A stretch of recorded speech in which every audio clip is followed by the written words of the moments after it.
नमस्ते साथियों। चुनाव में जैसे हम लोगों को भी दौड़ धूप रहती है, मीडिया के साथियों को भी बहुत परिश्रम करना पड़ता है, रात दिन दौड़ना पड़ता है, अलग अलग लोकेशन को कवर करना पड़ता है। तो आप लोगों ने भी बहुत कष्ट उठाया है। मैं आशा करता हूं कि मीडिया जगत के सभी साथियों का स्वास्थ्य अच्छा रहा होगा और पिछले एक आध सप्ताह का जो विराम मिला है उसके कारण भी अब आप फ्रेश होकर के फिर से मैदान में आए होंगे। तो 18वीं लोकसभा, और वैसे भी हमारे यहाँ व्यक्ति के जीवन में 18वीं इसका बड़ा महत्व होता है। एक नए कालखंड में प्रवेश करता है, टीनेज समाप्त करके। ये 18वीं लोकसभा एक प्रकार से नई ऊर्जा, युवा ऊर्जा और कुछ कर गुजरने के इरादे वाली ये लोकसभा है। और आज़ादी का अमृत महोत्सव के बाद का ये पहला चुनाव है। और एक प्रकार से ये वो 25 वर्ष हैं जो हमारे अमृतकाल के 25 वर्ष हैं, और जो 2047 देश जब आज़ादी की शताब्दी मनाता होगा, एक प्रकार से उन सपनों को साकार करने का एक बहुत महत्वपूर्ण पड़ाव ये 18वीं लोकसभा है। साथियों, एनडीए सरकार को तीसरी बार देश की सेवा करने का देशवासियों ने आदेश दिया है, अवसर दिया है। मैं देशवासियों का फिर से एक बार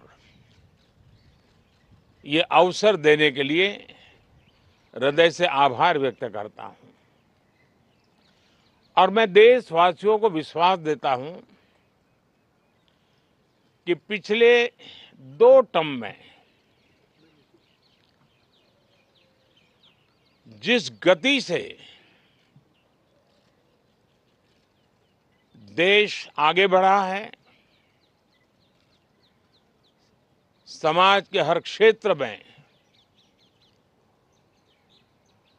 परिवर्तन साफ साफ नजर आ रहा है। 25 करोड़ लोगों का गरीबी से बाहर आना, ये अपने आप में हर भारतीय के लिए बड़ा गर्व का विषय है। और मैं देशवासियों को विश्वास दिलाता हूं कि 18वीं लोकसभा में भी, हमारे 5 साल के कार्यकाल में भी, हम उसी गति के साथ, उतने ही समर्पण भाव से देश की आशा आकांक्षाओं को पूर्ण करने में कोई कमी नहीं रखेंगे। आज सुबह एनडीए की मीटिंग हुई थी। एनडीए के सभी साथियों ने मुझे फिर से एक बार इस दायित्व के लिए पसंद किया है, और सभी एनडीए के साथियों ने राष्ट्रपति जी को इसकी जानकारी दी। और राष्ट्रपति जी ने मुझे अभी बुलाया था और मुझे प्रधानमंत्री डेजिग्नेटेड के रूप में काम करने एक नियुक्ति दी है। और मुझे शपथ समारोह के लिए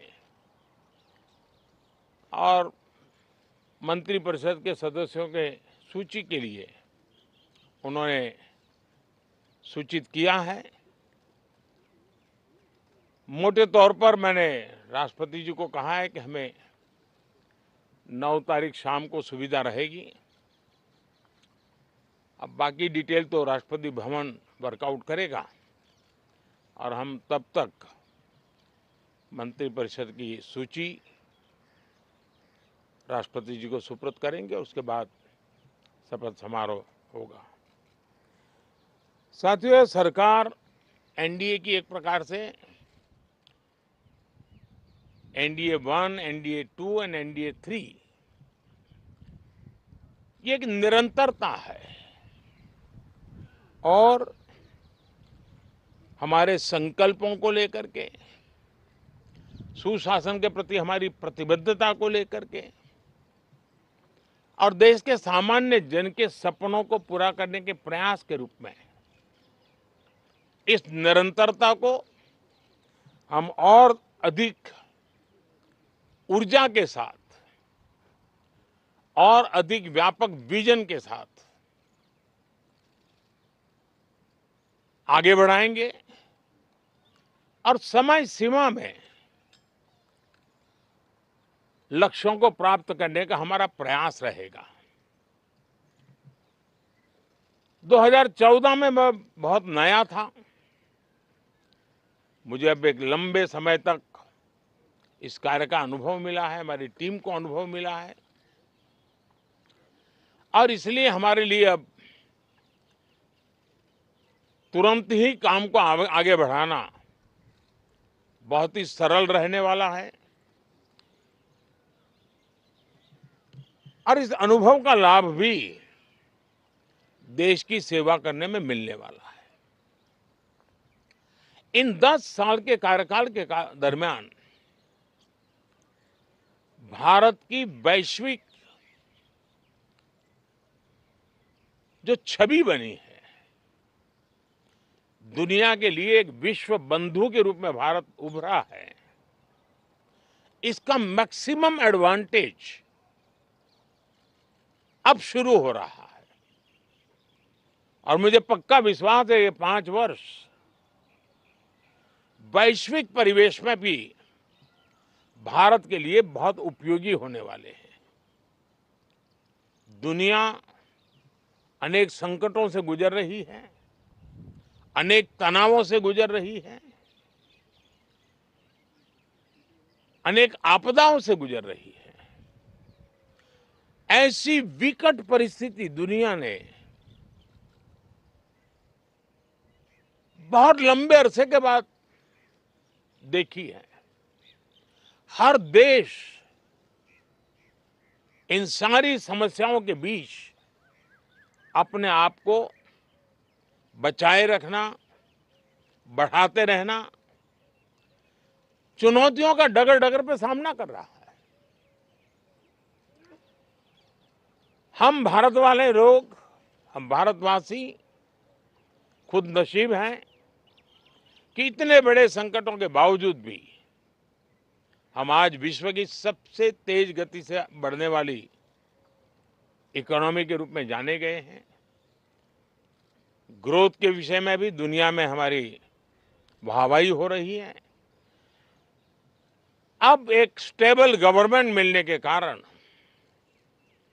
और परिचित व्यवस्था और नेतृत्व मिलने के कारण दुनिया का भारत के प्रति रुझान, भारत के प्रति उनका आना बहुत तेज गति से होने वाला है और मुझे विश्वास है कि देश के सभी राज्यों को इसका लाभ मिलेगा। देश की युवा पीढ़ी को सबसे ज्यादा लाभ मिलेगा। विकास के नए ऊंचाइयों को छूने में एक वैश्विक भागीदारी का वातावरण आने वाले 5 साल में बनने वाला है। तो इसी संकल्पों और आदर्शों के साथ हम आगे बढ़ेंगे। मैं राष्ट्रपति जी का हृदय से आभार व्यक्त करता हूं कि एक बहुत बड़े महत्वपूर्ण दायित्व के लिए उन्होंने मुझे निमंत्रित किया है। आप सबका भी दोस्तों बहुत बहुत धन्यवाद। Thank you.